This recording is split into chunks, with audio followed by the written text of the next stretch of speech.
आते हैं, वोट डाल के चले आते हैं। अब छुट्टी वाले दिन इतने सारे काम होते हैं घर में, अब वोट डालने जाऊं या घर के काम करूं? भैया मैं तो राष्ट्रभक्त हूँ, अपने से बड़ों की सुनता हूँ।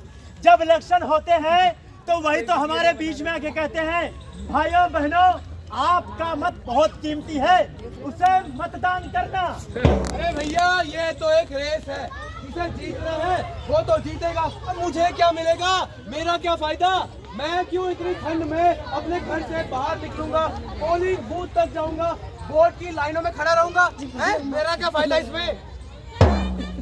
भैया मुझे तो मेरठ जाना है। मामा के हाँ जी भाई साहब सही कह रहे हैं, अपने मामा के घर कई बार बुला चुके हैं, वैसे भी जाना तो हो नहीं पाता, इस बार सोच रहा हूँ कि उसी दिन चला जाऊँ। और भैया कौन पड़ेगा वोटिंग के चक्कर में? अरे लवकुश भाई, अरे भाई घर पर बैठकर क्या कर रहे हो? आज तो वोट का दिन है, एक काम करो मेरे साथ चलकर वोट दो। भाई मैं वोट डालने नहीं जा रहा। क्यों, क्या हुआ? मैंने अभी टीवी में अपना राशिफल देखा, तो बता रहे थे कि आज तुम्हारा बाहर निकलना खतरनाक है भैया। अरे भैया। अब भैया जी हमें तो सब कहीं जैसे लगते हैं, बस समझ नहीं आता कि किसको वोट दूं किसको वोट ना दूं।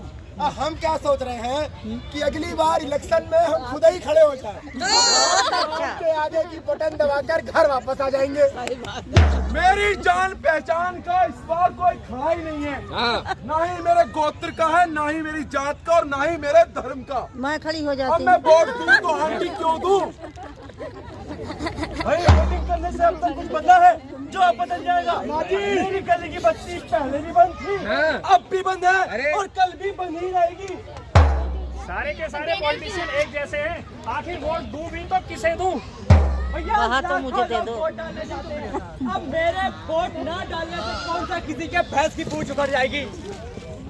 जब भी हमारे आसपास इलेक्शंस होते हैं तो लोग इसी तरह बहाने बनाते हैं,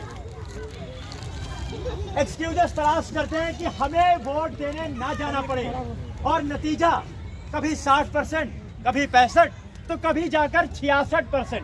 इतनी ही